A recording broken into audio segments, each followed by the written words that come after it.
Welcome back. Right, let's talk about Liverpool now. And the champions were beaten for the 7th time this season. That was by Bournemouth at the weekend. They conceded a really late Bournemouth winner. They're now outside the top 5 in the Premier League table. I mean, Clinton, seems remarkable, really. Obviously, champions last season. Can you see them now not even qualifying for the Champions League next season? Oh, that's I've always said Liverpool will make it, and I still think they will make it, but there is big question marks at the moment. It might be 5th is good enough as well to make it into the Champions League, so it probably will be. But yeah, there's big pressure. I think there will be big pressure on them. I think they're under pressure with the form of Man United. Chelsea should be there or thereabouts. I think the top 3 should be there. Villa shouldn't come out of it with the quality they've got, even though I know Unai Emery said they're not a top 5 team.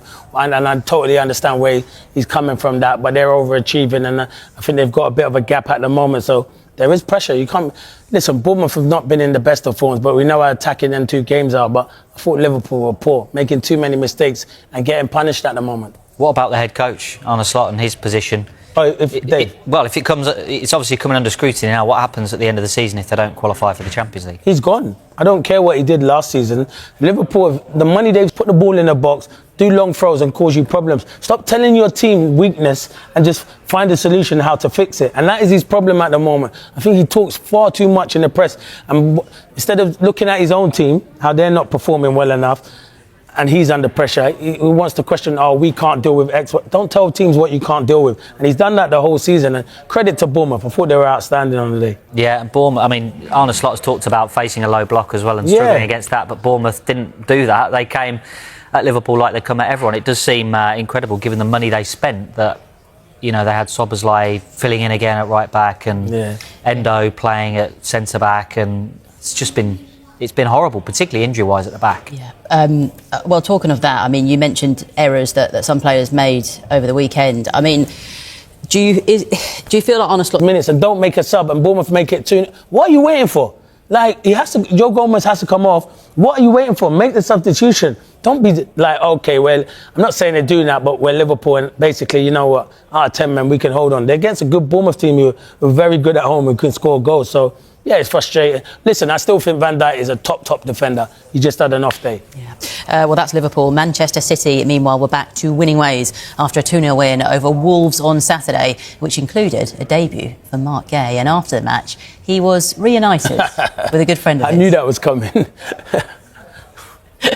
I knew it was coming. Have you messaged him? Yeah, of course, he's got me. If you want a box, we'll go. He's sorting me out. That's big talk. He's the man that he said he'll sort me out, and he backs it. He does back it. He will sort me out. But no, he's such a humble guy. I wish him. You meet a lot of footballers. He's one of the nicest footballers I've met. Stay in contact with him, and I wish him all the best. And you know what? A top defender as well. Made his debut on the weekend. What did you make of that? He looked like he'd been playing there the whole time. I know Wolves were disappointed, but they had a goal in the second half. But even his passing, and everyone feels confident. For Manchester City, we know they needed some reinforcements, especially with issues that they've had in central defence. No Ruben Diaz, no Josko Gvardiol. Yeah, definitely. I think they do need Diaz back. Gvardiol could be out for the season, but they need Diaz back and Stones to play alongside him. But he can make a difference. It's going to be difficult for them because they play such a high line. So it's going to be different defending how he is with Palace with a 3 and they play a 4. But he's got the experience and yeah, he reads the game ever so well. I think he's a top player. Not just because we're friends. I've just watched his growth and how he is, and he always wants to listen and learn. Even Pep said how good he was. So I wish him all the best, and I'll get you all tickets. Yeah, invite us to the box. We'll be willing to come and join you in that box. Right, just 7 days left in this transfer window, of course.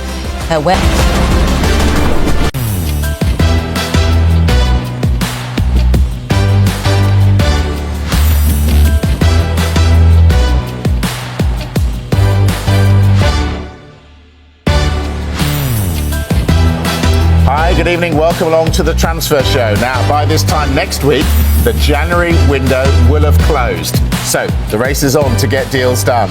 Kaveh Solokol and Mark McAdam are here to make sure that you don't miss a thing.